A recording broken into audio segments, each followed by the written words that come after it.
Y'all, I got a little forge here, and this is a smaller forge. I think it'd be good for like working on knives and stuff, you know, if you want to temper a blade or something.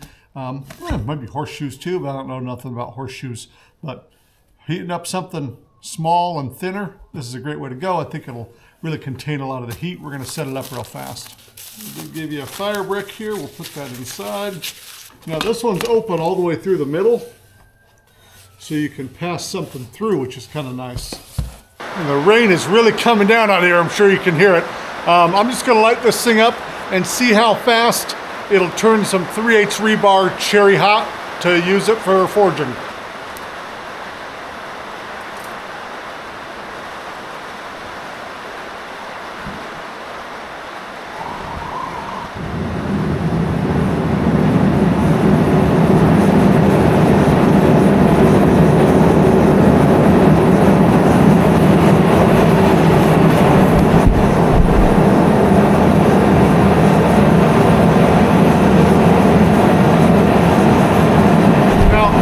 I do like that this passes through, but you might want to get a fire brick to put on the back if you want to contain a lot of heat. But other than that, I love this thing as a pass-through, and it's real low, so all the heat's really concentrated right on the fire brick.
Yeah, that thing puts off a lot of heat. It took about 1.5 minutes to get that 3/8 rebar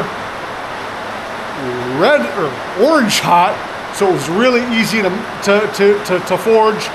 I just bent it in the vise just to see how loosened up it was.